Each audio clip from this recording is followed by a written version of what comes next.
রাজনৈতিক পরিস্থিতি বিবেচনায় নিয়ে সব দলের সঙ্গে আলোচনা করে তাফসিল ঘোষণার আহ্বান জানিয়েছে জাতীয় নাগরিক পার্টি এনসিপি।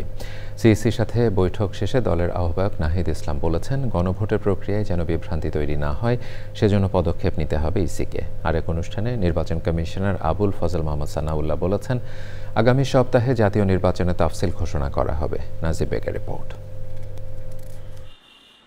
দল হিসেবে নিবন্ধন পাওয়ার পর প্রধান নির্বাচন কমিশনারের সাথে বৈঠক করতে আসেন জাতীয় নাগরিক পার্টির আহ্বায়ক নাহিদ ইসলাম। ছিলেন অন্য নেতারাও। পরে শাপলাকুলি প্রতীকে ইসির নিবন্ধন সার্টিফিকেট গ্রহণ করেন এনসিপি নেতারা।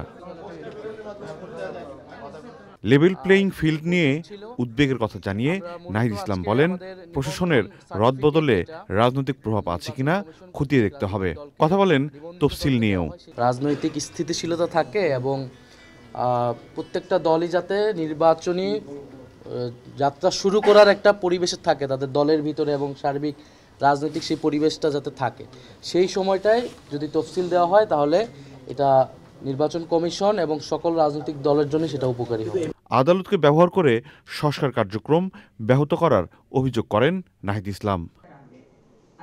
বুধবার সকালে নির্বাচনী প্রশিক্ষণ ইনস্টিটিউটে নির্বাচনকে সামনে রেখে সাংবাদিকদের প্রশিক্ষণ কর্মশালা উদ্বোধন শেষে নির্বাচন কমিশনার আবুল ফজল মোহাম্মদ সানাউল্লাহ বলেন, জাতীয় নির্বাচন ও গণভোট একসাথে আয়োজন ইসির জন্য বড় চ্যালেঞ্জ। যে না পড়ে সিল দিচ্ছে তার কোনো কমপক্ষে 2 মিনিট লাগছে, আর যে পড়ে সিল দিতে যাচ্ছে সে 7-8 মিনিট পর্যন্ত নিয়ে নিচ্ছে।